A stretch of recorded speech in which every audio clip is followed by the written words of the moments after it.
Seringkali ketika berkendara kita membutuhkan bantuan navigasi dari Google Maps atau dari Waze.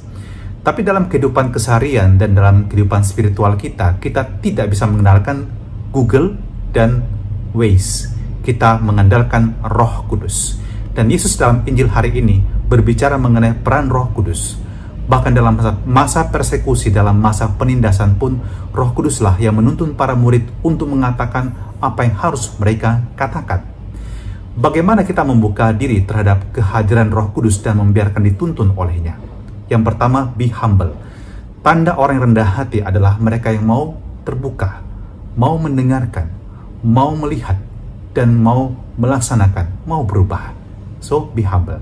Yang kedua adalah dengarkan sabda Allah, baca sabda Allah. Di sana Allah berbicara kepada Anda, dan Roh Kudus membisikkan sesuatu kepada Anda, mungkin untuk perubahan dalam hidup Anda. Paulus dalam suratnya kepada Timotius pasal 3 ayat 16 dalam surat yang kedua mengatakan bahwa sabda Allah berfungsi untuk mengajar, untuk menyatakan kesalahan dan memperbaiki kelakuan. Mendengarkan sabda Allah, juga mendengarkan renungan tentang sabda Allah, membantu kita untuk mengenal apa yang menjadi kehendak Allah dalam hidup kita.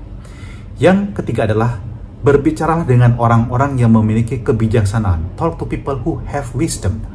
Mungkin sahabat Anda, teman-teman Anda, mungkin juga guru Anda, mungkin juga orang tua Anda. Dan orang tua pun kadang-kadang butuh mendengarkan anak-anak mereka. Sebab inspirasi itu bisa juga datang dari anak-anak mereka. Dan yang keempat adalah kita belajar dari pengalaman. Pengalaman hidup orang lain dan pengalaman hidup kita bisa membentuk kita. Apa yang positif menjadi kekuatan bagi kita.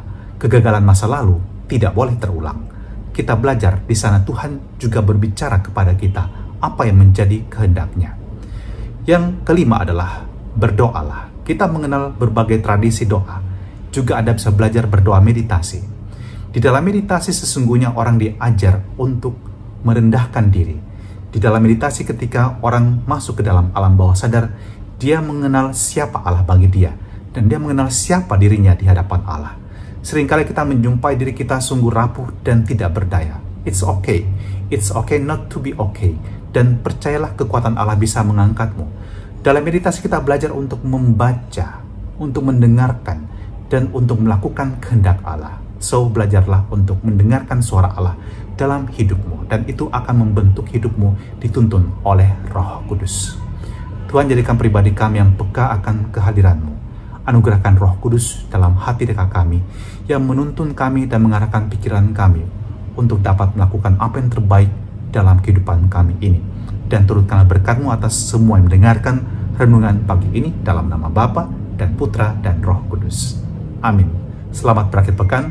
Tuhan memberkati.